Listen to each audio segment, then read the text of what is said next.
Figures which have been put there, I think UPC 1,600,000 or something and DP something else. There's one element there which is missing.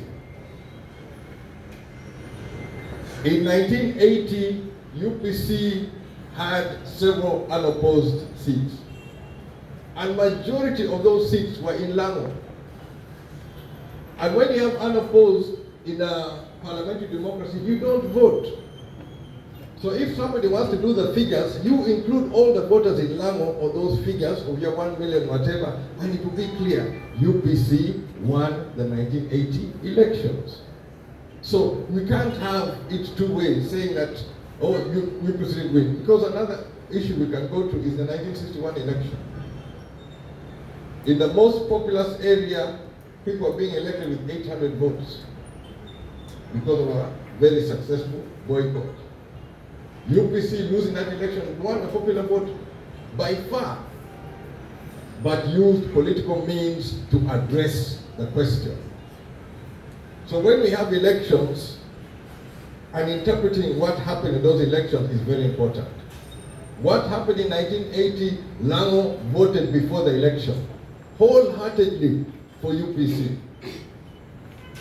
And if you ask today, there are those, I would say, pretending to be the voices of the people of Lango.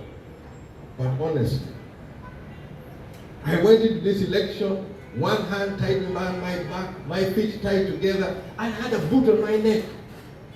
But despite having all of that one, I emerged with 12 MPs. Albeit all of them from Lango. You should explain the whole issue of what happened in 1980, more people trying to interpret it. The most important thing to me when understanding an election, and those who say, for example, Semogerere won, what was Semogerere's agenda for Uganda? Those who have claimed elections, 1980 and the like, what was their agenda for Uganda? The UPC agenda, I can present it clearly, back to front, top to bottom.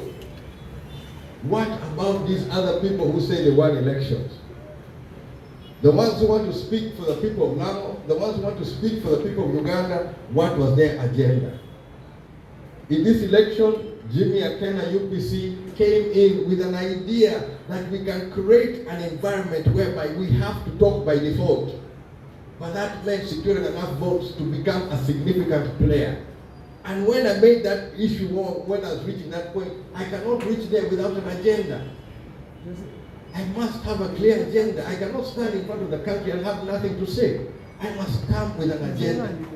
So I'm part of this issue of correcting the history of UPC, but I am setting clearly what was UPC's program today for 2026 going forward. The reason I have approached it this way is in our manifesto, and because I felt this idea was extra important, that it could benefit the people of Uganda in ways which can continue for a long time. And not being in government, I felt it important that I share this idea. So I shared the idea with the powers that be. The intention on the Jimmy Akena plan was how to access markets and solve a problem which was there. They love the idea of solving the problem, but now on the question of markets, they're just looking at where do we benefit.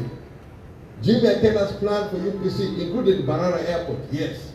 But we also had Gulu, we had Arua, we had Soroti, we had Entebbe, even Nakasongola to pitch in because we need to supply a huge market like China. Am I annoyed? I am annoyed because I was not on the ballot. I'm annoyed because I was not given an opportunity to present ideas and plans which can raise the standard of people, of the citizens of Uganda.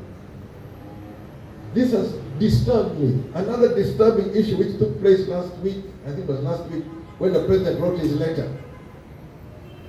And in his letter he mentions apologies for shortages of drugs. Honestly, shortages of drugs.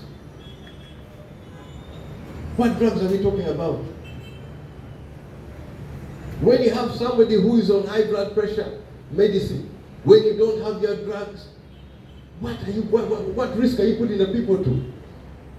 I come from the train of thought that the people of Uganda are the greatest asset. Our duties as leaders is to make sure we provide avenues where the people's lives are secured.